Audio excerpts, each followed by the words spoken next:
नमस्कार दोस्तों, आप सभी का स्वागत है हमारे इस चैनल एम स्टडी पर। और आज हम जानेंगे अर्थशास्त्र किसे कहते हैं। चलिए शुरू करते हैं। अर्थशास्त्र क्या है?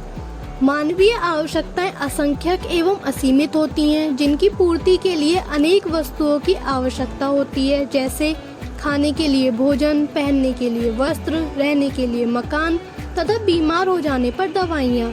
इन्हीं आवश्यकताओं की पूर्ति के लिए मनुष्य दिन से रात तक विभिन्न प्रकार की आर्थिक क्रियाओं में संलग्न रहता है। इस प्रकार समाज में रहने वाले सभी व्यक्ति अपनी विभिन्न प्रकार की आवश्यकताओं की संतुष्टि के लिए भिन्न भिन्न कार्यों में व्यस्त रहते हैं। जैसे वकील न्यायालय में बहस करता है, डॉक्टर अस्पताल में रोगियों की देखभाल करता है, शिक्षक विद्यालय में पढ़ाता है आदि। इस प्रकार इन सभी का उद्देश्य एक ही है, अधिकतम धन कमाना एवं उससे अपनी अधिकतम आवश्यकताओं की संतुष्टि करना। अर्थशास्त्र में हम इन्हीं मानवीय आवश्यकताओं की संतुष्टि हेतु किए गए प्रयत्नों का अध्ययन करते हैं। अन्य शब्दों में अर्थशास्त्र ज्ञान की वह शाखा है जिसमें मनुष्य की आवश्यकताओं तथा इन आवश्यकताओं की पूर्ति के लिए किए गए प्रयत्नों का विधिवत अध्ययन किया जाता है। मनुष्य की क्रियाओं को दो भागों में विभाजित किया गया है, एक आर्थिक क्रियाएं, दूसरा अनार्थिक क्रियाएं।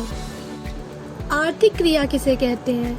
मनुष्य की धन कमाने एवं उससे व्यय से संबंधित सभी क्रियाएं आर्थिक क्रियाएं कहलाती हैं। इनका प्रत्यक्ष या अप्रत्यक्ष संबंध मनुष्य की आवश्यकताओं को संतुष्ट करना होता है, जैसे किसान द्वारा खेत में कार्य करना, मजदूर द्वारा कारखाने में कार्य करना, दर्जी द्वारा कपड़े सिलना, मोची द्वारा जूते बनाना, अध्यापक द्वारा विद्यार्थियों को पढ़ाना आदि। इन सब का उद्देश्य धन कमाना होता है। अर्थशास्त्र में मनुष्य की इन्हीं क्रियाओं का अध्ययन किया जाता है।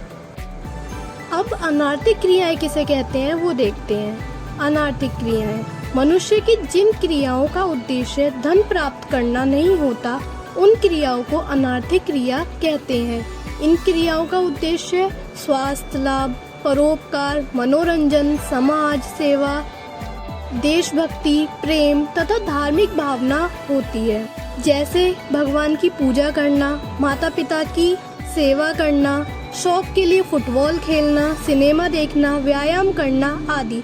अर्थशास्त्र में इन क्रियाओं का अध्ययन नहीं किया जाता। अब जानते हैं आर्थिक क्रिया और अनार्थिक क्रिया में अंतर। उद्देश्य: आर्थिक क्रियाओं का उद्देश्य धन कमाना होता है, अनार्थिक क्रियाओं का उद्देश्य सेवा भाव होता है। धन से संबंध: आर्थिक क्रियाओं का धन से प्रत्यक्ष संबंध होता है और अनार्थिक क्रियाओं का धन से प्रत्यक्ष संबंध नहीं होता। अगला है मुद्रा में मापन। आर्थिक क्रियाओं को मुद्रा रूपी मापदंड से मापा जा सकता है, परंतु अनार्थिक क्रियाओं को मुद्रा रूपी मापदंड से नहीं मापा जा सकता। वैधता: केवल वैध क्रियाओं को ही आर्थिक क्रियाओं में शामिल करते हैं। अनार्थिक क्रियाएं अवैध एवं गैर कानूनी दोनों हो सकती हैं। अब जानते हैं अर्थशास्त्र की परिभाषा। एडम स्मिथ के शब्दों में अर्थशास्त्र धन का विज्ञान है और मार्शल ने अर्थशास्त्र की भौतिक कल्याण से संबंधित परिभाषा दी है। मार्शल के अनुसार अर्थशास्त्र जीवन के साधारण व्यवसाय में मनुष्य की क्रियाओं का अध्ययन करता है। अर्थशास्त्र इस बात का पता लगाता है कि मनुष्य किस प्रकार अपनी आय प्राप्त करता है और कैसे उस आय का उपयोग करता है। इस प्रकार वह एक ओर तो धन का अध्ययन करता है तथा दूसरी ओर, जो इससे भी अधिक महत्वपूर्ण है, मानव अध्ययन का एक भाग है। इसी तरह और भी अर्थशास्त्रियों ने अर्थशास्त्र की परिभाषा दी है। अब जानते हैं अर्थशास्त्र विज्ञान है या कला। अर्थशास्त्र विज्ञान एवं कला दोनों है। अर्थशास्त्र आर्थिक तथ्यों का उनके प्रस्तुत रूप में अध्ययन करता हुआ एक वास्तविक विज्ञान है। आर्थिक तथ्यों के वांछित रूप के बारे में एक जिज्ञासा करता हुआ एक आदर्श विज्ञान है तथा वांछित उद्देश्यों को प्राप्त करने की विधियों को ज्ञात करते हुए कला है। इसलिए अर्थशास्त्र विज्ञान और कला दोनों है। अब जानते हैं अर्थशास्त्र की सीमाओं के बारे में। चलिए शुरू करते हैं। पहला, केवल आर्थिक क्रियाओं का अध्ययन। दूसरा, सामाजिक मनुष्य का अध्ययन। अर्थशास्त्र केवल समाज में रहने वाले व्यक्तियों का ही अध्ययन करता है, असामाजिक जैसे साधु, सन्यासी, संत आदि व्यक्तियों का नहीं।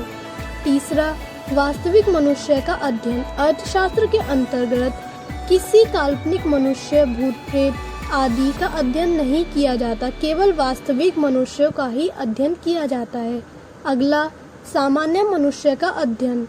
अर्थशास्त्र में केवल सामान्य मनुष्यों की क्रियाओं का ही विवेचन किया जाता है, अर्थात इसमें पागल, चोर, शराबी, जुआरी, कंजूस आदि असामान्य मनुष्य की क्रियाओं का अध्ययन नहीं किया जाता। अगला है मानवीय क्रियाओं का अध्ययन। अर्थशास्त्र में मनुष्य को छोड़कर किसी अन्य जीवधारी जैसे जानवर, चिड़िया, भूत प्रेत, सांप आदि की क्रियाओं का अध्ययन नहीं किया जाता। अब जानते हैं अर्थशास्त्र के अध्ययन से लाभ। अर्थशास्त्र के अध्ययन से प्राप्त होने वाले लाभों को दो भागों में विभाजित किया गया है। पहला, सैद्धांतिक लाभ एवं दूसरा, व्यावहारिक लाभ। सैद्धांतिक लाभ, ज्ञान में वृद्धि।